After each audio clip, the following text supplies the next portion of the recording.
नमस्कार, मेरे चैनल पे आपका स्वागत है। आज मैं आप लोगों के साथ किचन के 10 काम आने वाले टिप्स एंड ट्रिक्स शेयर करने जा रही हूँ। अगर आपने किचन के 10 टिप्स अपना लिए तो आप भयंकर बीमारियों से बच सकते हैं। आजकल के भाग दौड़ के ज़िंदगी में किसी के पास इतना टाइम नहीं है कि वो ये सब करे। वो सीधे कहते हैं, किसके पास इतना टाइम है कि ये सब करे। लेकिन एक बात बताइए, अगर कोई बीमार हो जाता है तो कहता है हमने कुछ गलत खाया ही नहीं। फिर ऐसे कैसे हो गया? फिर सारा काम छोड़ के डॉक्टर के पीछे भागने लगते हैं। टाइम भी बर्बाद, पैसा भी बर्बाद और शरीर भी। तो वैसा नौबत क्यों आने दें? कहावत है ना, चेत चले ना काल खाए। इसका सीधा अर्थ होता है, जो व्यक्ति समय रहते सतर्क या सावधान हो जाता है उस पर कोई विपदा या संकट नहीं आता है। तो वीडियो को बिना स्किप किए हुए अंत तक देखिएगा। पहली टिप्स, सबसे पहले यहाँ पर मैंने एक बर्तन लिया है, उसमें भिंडी डाल दिया है। अब इसमें पानी और नमक डालेंगे। भिंडी को नमक वाले पानी में धोने से ऊपर मौजूद सतही कीटनाशक, हानिकारक बैक्टीरिया, फंगस, धूल मिट्टी और छिपे हुए छोटे कीड़े पूरी तरह से निकल जाते हैं।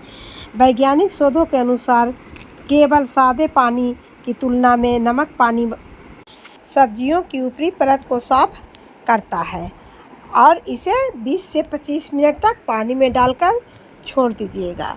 उसके बाद ही धोइएगा। जब भी बाज़ार से आप भिंडी लाइएगा तो इसी तरह से धोने से आप बहुत बीमारियों से बच सकते हैं।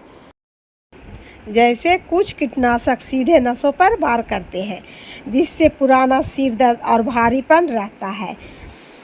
हाथों पैरों का कांपना, मांसपेशियों में ऐंठन और शरीर का संतुलन बिगड़ता है।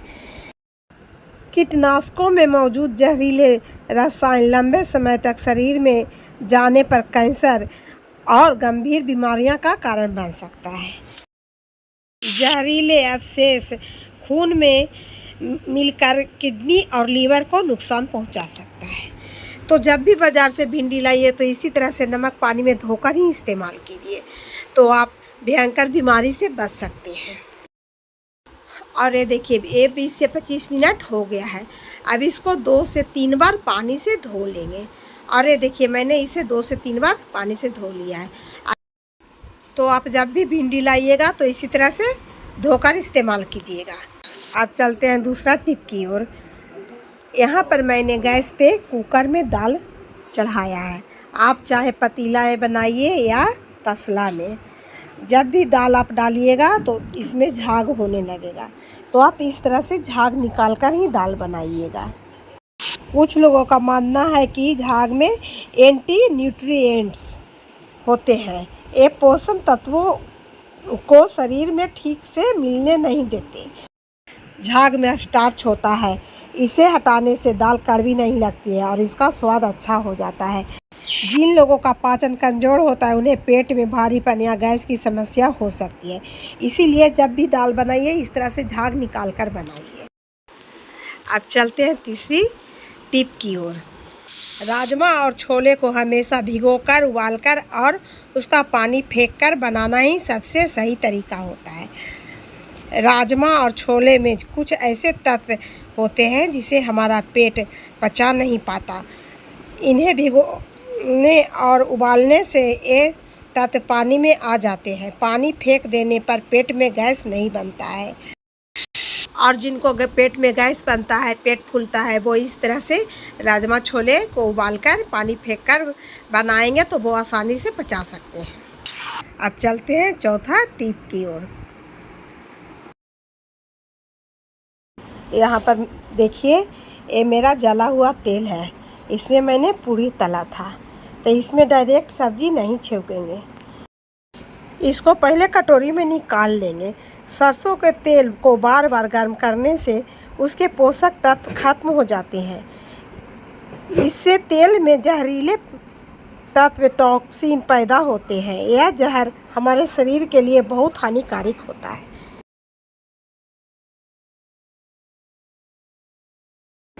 इसको एक कटोरी में निकाल लेंगे।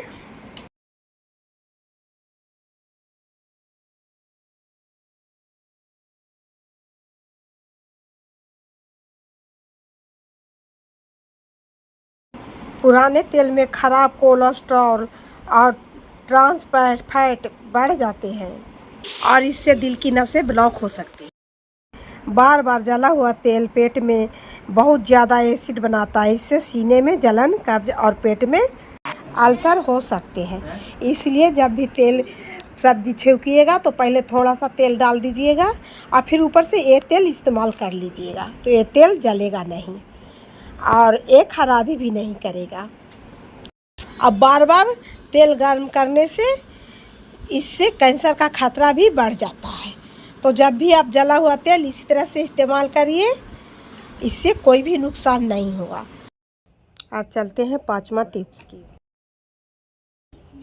यहाँ पर मैंने चावल लिया है और चावल को इसको जब भी बनाइए तो इसको गर्म पानी से अच्छी तरह से धोकर बनाइए, क्योंकि पॉलिश वाले चावल से मधुमेह, मोटापा, कब्ज और भी कई तरह की बीमारी होने का डर रहता है। तो गर्म पानी से धोकर बनाइएगा तो इसका सारा पॉलिश उतर जाएगा और फिर इसे नॉर्मल पानी से 1 से 2 बार धोकर बनाइएगा। अब चलते हैं 6ठे टिप्स की ओर। अब यहाँ पर हम रोटी पका रहे हैं। बहुत से लोग गैस पे रोटी फुला लेते हैं। सीधे गैस पर रोटी फुलाने से यह जल्दी पकती है और मुलायम बनती है, लेकिन इससे सेहत को नुकसान हो सकता है। जहरीली गैस से गैस चूल्हा जलाने पर नाइट्रोजन डाइऑक्साइड जैसी हानिकारक गैसें पैदा होती है। सीधी आंच पर रोटी पकाने से ये गैसें रोटी पर चिपक सकती है, जिससे कैंसर पैदा करने वाले तत्व बन सकते हैं। सीधी आंच पर जलने वाले काले हिस्से में ये तत्व होते हैं। तो जब भी रोटी पकाइए इस तरह से तावा पर ही पकाइए और इसे कपड़े से दबा दबा कर फुलाइए। अब चलते हैं 7वें टिप्स की ओर। यहाँ पर मैंने हल्दी लिया है, सूखा गांठ वाला हल्दी। जब भी आप हल्दी का पाउडर बनवाते हैं तो इसे घर में लाकर इसे आधा घंटा के लिए पानी में डालकर छोड़ दीजिए।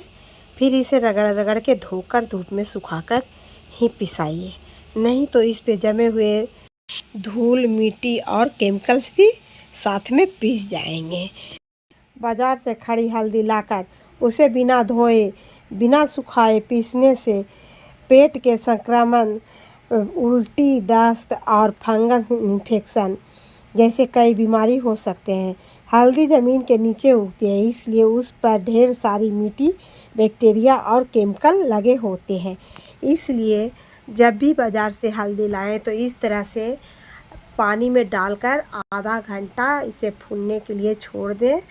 आधे घंटे बाद अच्छी तरह से रगड़ रगड़ के 2 से 3 बार अच्छी तरह से पानी से धोकर इसे धूप में सुखाकर फिर पिसाएं। अब चलते हैं 8वीं टिप की ओर।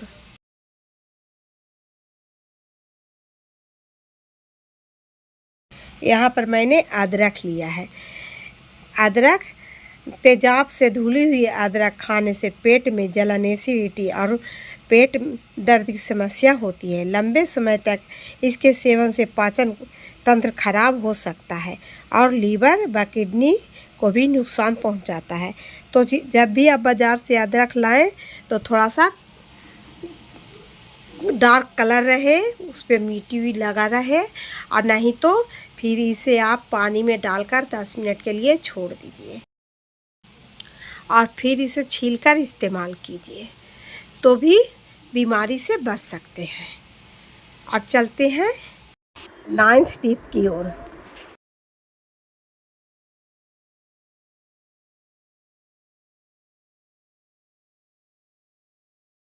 यहाँ पर पैन को मैंने गर्म कर लिया है और इसमें पहले थोड़ा सा सरसों का तेल डालेंगे। आप जब भी अगर आप कोल्हू से तेल लाते हैं जाके सामने, तो सरसों का तेल सब्जी छौंकने से पहले थोड़ा सा ही डालिएगा।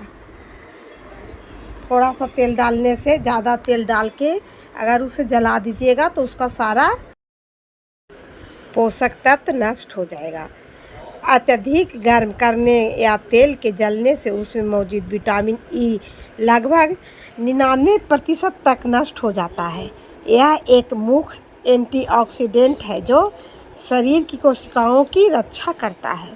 सरसों के तेल में पाए जाने वाले अच्छे फैट्स जैसे ओमेगा 3 और ओमेगा 6 फैटी एसिड बहुत नाजुक होते हैं। तेल जलने पर ये टूट जाते हैं और हानिकारक ट्रांस फैट में बदल जाते हैं। इसलिए देखिए, जब भी सब्ज़ी छौंकिएगा तो पहले थोड़ा सा तेल डालिएगा, फिर इसी तरह से ऊपर से तेल डालिएगा। अगर आपका कोल्हू का तेल है तो इसी तरह से डालकर बनाइएगा, और नहीं तो बाज़ार का तेल है तो उसमें तो आप डालिएगा तो गंध आ जाएगा, तो आपको शुरू में ही जलाना पड़ेगा तेल। लेकिन आप जितना कोशिश करिए, अगर आपके आसपास कहीं भी कोल्हू का तेल मिलता है तो आप वहाँ जाके एक दिन टाइम निकालिए और जाके वहाँ से तेल लेके आइए। आप एक दिन ले आइए, साल भर तकला वो तेल आप यूज कीजिएगा तो वो तेल बिल्कुल ख़राब नहीं होगा। तेल से सबसे ज़्यादा बीमारी होता है, खास करके बाज़ार के तेल से। बाज़ार का तेल खाने से सबसे ज़्यादा कैंसर का डर रहता है। अरे कोई मानने के लिए तैयार नहीं है कि अरे तेल खाने से थोड़े ही कुछ ऐसा होता है, लेकिन आप यकीन कीजिए ये सच्चाई है। और आप अगर आपके पास थोड़ा भी टाइम मिले, एक दिन टाइम निकालिए और आसपास जहाँ भी कोल्हू आपको नज़र आता है वहीं से तेल निकलवा के लेके आइए, और इसी तरह से तेल जलाइए नहीं। तो ये तेल आप जितना तेल खाइएगा, चाहे आप मतलब सब्जी को एकदम चलबला के ही बनाइएगा, तो भी आपको तेल ख़राब नहीं करेगा। और तेल खाने से तेल घी अगर असली है तो कभी ख़राबी नहीं करता है, उससे और चेहरे पे शाइनिंग आता है, हड्डियाँ मजबूत होती है। और ज़्यादा मैं क्या बोलूँ, मैं यही चाहती हूँ कि मेरा यूट्यूब फैमिली सदा स्वस्थ रहे। और ये मेरा वीडियो आपको पसंद आए तो प्लीज़ मेरे चैनल को सब्सक्राइब करें, बेल आइकन दबाएं, वीडियो को लाइक करें, कमेंट करें और शेयर ज़रूर करें।